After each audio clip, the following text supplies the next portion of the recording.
واحدة من الجمل الجميلة اللي قالها رحمة الله عليه دكتور إبراهيم الفقي. قال إن الإنسان ما ينفعش يحب في أسبوع ولا في شهر ولا حتى سنة. الحب عاوز مشاكل، عاوز أزمات، عاوز تعب، عاوز فترات سيئة ومواقف بشعة، عاوز عشرة طويلة.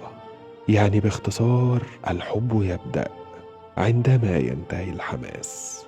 ما ينفعش تقول إنك بتحب البحر وإنت واقف على الشط.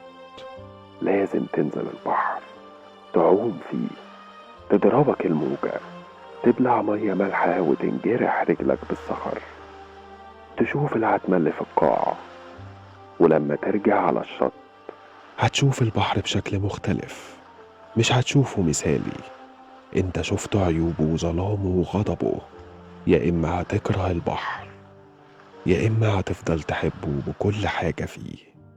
لهفة البدايات مش حب، واللي ما غصوش في البحر ما حبوش. اسمحولي أحكي في المحكي وأقول وجهة نظري في إن أي علاقة مهما كانت نوعها، سواء كانت علاقة صداقة أو معرفة أخوية أو حب وارتباط، الحب اللي بجد هو اللي فعلا وقت الخلاف والمشاكل والغضب بنقدر نوجد لبعض المبررات والأعذار من قبل ما نسمع بعض. الحب اللي بجد هو إني أبين لك غلطك مش عشان أعايرك بيه، ولا علشان أقولك إني مسكت عليك واحدة، لكن عشان أصلحهولك وأقولك أنت لسه جميل في عيني. الحب اللي بجد هو إنك ما تسمحيش لحد إنه يرمي كلام في ودنك.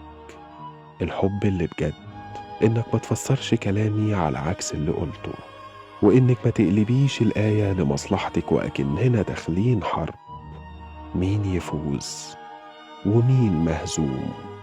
الحب اللي بجد هو فعلا حرب، بس مش حرب ما بين الطرفين، لكن حرب واقف فيها كلام الناس وسوء الظن وسوء التفاهم والمشاكل قصادنا احنا الاتنين.